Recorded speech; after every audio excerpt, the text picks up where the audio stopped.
Friends, welcome to SK knowledge hub, जहां हम पढ़ते हैं जीएस के इंपॉर्टेंट सब्जेक्ट्स के बारे में। तो आज हम एक नया टॉपिक लेके आए हैं जिसमें हम पढ़ेंगे कृषि से संबंधित जो क्रांतियां हुई वो किन फसलों के उत्पादन से रिलेटेड है, और उसके अलावा कृषि संबंधी जो संगठन बनाए गए पूरे विश्व में, तो उन संगठनों के जो हेडक्वार्टर कहाँ पे हैं उनके बारे में पढ़ेंगे। तो जब हरित क्रांति हुई उसके बाद धीरे धीरे फसलों के उत्पादन पे जोर दिया गया, और किसी पर्टिकुलर किसी निश्चित फसलों के उत्पादन पे के लिए एक उसके नाम से ही या फिर उसी से रिलेटेड जो है एक क्रांति चलाई गई। जैसे अगर आलू उत्पादन हो रहा है तो आलू उत्पादन की बढ़ोतरी के लिए जो क्रांति चलाई गई तो उसका कुछ नाम दिया गया। तो उन सब नामों के बारे में पढ़ेंगे, और वो जो किस फसल से रिलेटेड है उसके बारे में भी पढ़ेंगे। उसके अलावा पूरे विश्व में जो कृषि से संबंधित जितने भी संगठन हैं उनके हेडक्वार्टर्स के बारे में पढ़ेंगे। तो आइए देखते हैं। सबसे पहले हरित क्रांति। तो जैसा कि हमने लास्ट के क्लासेस में आप वीडियोस में देखेंगे, हमने हरित क्रांति को डिटेल में समझाया था, द्वितीय हरित क्रांति के बारे में भी बढ़ाया था। तो जो हरित क्रांति थी वो स्पेशली वो कृषि उत्पादन से संबंधित थी। जब अकाल आया था 1966 में, तो अकाल आने के दौरान क्या हुआ कि जो फसल उत्पादन में गिरावट आने लगी, और उसी में सुधार करने के लिए हाइब्रिड किस्म की बीजों का यूज़ किया गया ताकि उत्पादन बढ़े, उर्वरक का यूज़ किया गया और सिंचाई के लिए बेहतर साधन बनाए गए। और उसी दौरान जो है हरित क्रांति हुई, और हरित क्रांति जो है वो स्पेशली कृषि उत्पादन में बढ़ोतरी के लिए किया गया। उसके दौरान दूसरी जो है श्वेत क्रांति। तो श्वेत क्रांति दूध उत्पादन से रिलेटेड है। तो हम श्वेत से पता लगा सकते हैं, जो श्वेत जो है व्हाइट कलर को कहते हैं, और व्हाइट कलर का जो हमारा मिल्क होता है, तो इससे हमें आसानी से याद हो जाएगी। नीली क्रांति मत्स्य उत्पादन से। तो नीली क्रांति, नीला कैसा होता है? जल का कलर। अगर देखते हैं जल का तो कोई कलर नहीं होता है, लेकिन अगर किसी मतलब जल स्थल को देखते हैं तो वो दूर से नीला दिखाई पड़ता है, और जल में क्या रहती है? मछलियां। तो इससे हम याद कर सकते हैं जो नीली क्रांति है वो मत्स्य पालन से रिलेटेड है। मछली के उत्पादन को बढ़ाने के लिए जो क्रांति की गई वो नीली क्रांति। उसके अलावा गोल क्रांति।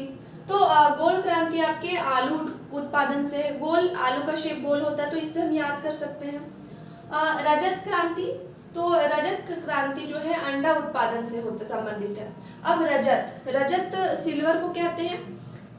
तो सिल्वर का कलर व्हाइट होता है और अंडे का कलर भी व्हाइट होता है, तो इसी वजह से हम याद कर सकते हैं। ये बस एक ट्रिकी फॉर्म है ताकि हमें जो है याद हो सके आसानी से वो पॉइंट। तो रजत क्रांति जो है अंडे के उत्पादन में बढ़ोतरी के लिए रजत क्रांति की गई।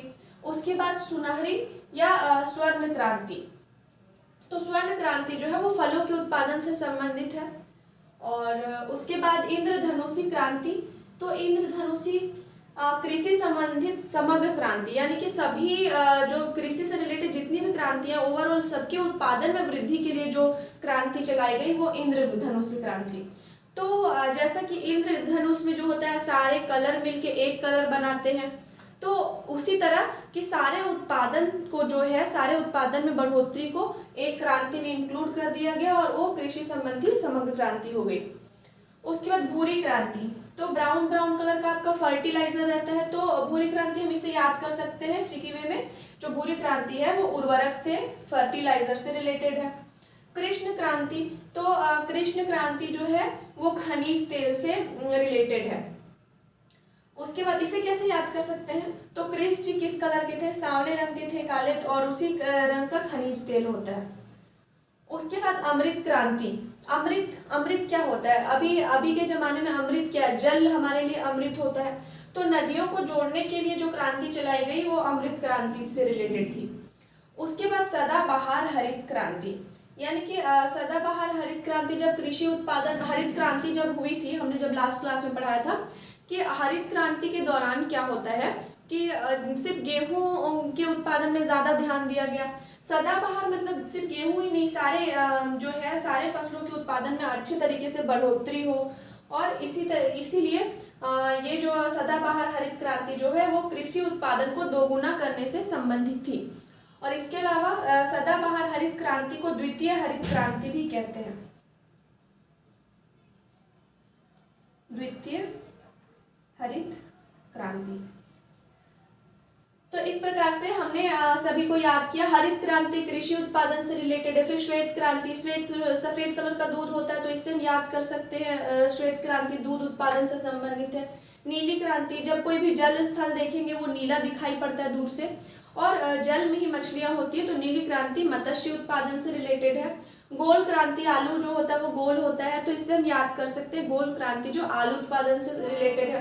रजत क्रांति, रजत सिल्वर को कहते हैं तो सिल्वर जो होता है वो सफेद होता है थोड़ा बहुत, तो अंडे के उत्पादन से रिलेटेड है। सुनहरी क्रांति, स्वर्ण क्रांति फलों के उत्पादन से रिलेटेड है। इंद्रधनुषी क्रांति कृषि संबंधी समग्र उत्पादन को बढ़ाने से रिलेटेड है। भूरी क्रांति आपके उर्वरक से रिलेटेड है। भूरी ब्राउन कलर का आपका क्या रहता है उर्वरक, जो फर्टिलाइजर उसी कलर में होते हैं तो भूरी क्रांति उससे रिलेटेड है। कृष्ण क्रांति खनिज तेल से रिलेटेड है। वही अमृत क्रांति, अमृत जो होता है नदियों का जल अमृत होता है तो ऐसे याद कर सकते हैं अमृत क्रांति नदियों को जोड़ने से रिलेटेड है। उसके बाद सदाबहार हरित क्रांति कृषि के उत्पादन ओवरऑल उत्पादन को डबल करने से रिलेटेड है। अब उसके अलावा अगर हम देखते हैं कि कुछ विश्व में कुछ प्रमुख खाद्य संगठन बनाए गए, कृषि से रिलेटेड ऑर्गेनाइजेशन बनाए गए हैं तो उनके हेडक्वार्टर कहाँ है, और ये आजकल का जो है बर्निंग पॉइंट है, ये क्वेश्चन बहुत ज़्यादा पूछे जाते हैं। तो देखते हैं सबसे पहले खाद्य एवं कृषि संगठन FAO food and agriculture organisation, कहाँ पे इसका हेडक्वार्टर, रोम में स्थित है जो कि इटली में है। उसके बाद विश्व मौसम विज्ञान संगठन देखा जाए तो वो जिनेवा में है, स्विट्जरलैंड के जिनेवा में। उसके बाद खाद्य नीति अनुसंधान संगठन, इसका हेडक्वार्टर जो है वॉशिंगटन DC में USA में। उसके बाद देखा जाए अंतर्राष्ट्रीय चावल अनुसंधान केंद्र, और ये जो है अंतर्राष्ट्रीय चावल अनुसंधान केंद्र हाल ही में काफी सारे एग्जाम्स में पूछे गए तो इसका जो हेडक्वार्टर वो मनीला जो कि फिलीपींस में है वहां पे है। उसके अलावा अंतर्राष्ट्रीय उष्णकटिबंधीय कृषि संस्थान जो है वो आपका उसका हेडक्वार्टर जो वो अबादान में है जो कि नाइजीरिया में स्थित है। तो इस प्रकार से जो विश्व में जो है प्रमुख जो खाद्य संगठन जो है उनके हेडक्वार्टर इस तरीके से हैं, और ये आपको याद कर लेनी होगी, वो आप अपने हिसाब से अपने ट्रिक के माध्यम से याद कर सकते हैं। अब अगर आपको हमारी ट्रिक समझ में ना आए, क्योंकि ट्रिक अपने बनाने पे होता है, और इसे याद करना काफ़ी ज़्यादा इम्पॉर्टेंट है क्योंकि ऑब्जेक्टिव क्वेश्चंस में काफ़ी बार ये सवाल पूछ लिए जाते हैं। और कल की क्लास में हम नए चैप्टर के साथ आएंगे। आज के लिए इतना ही, धन्यवाद।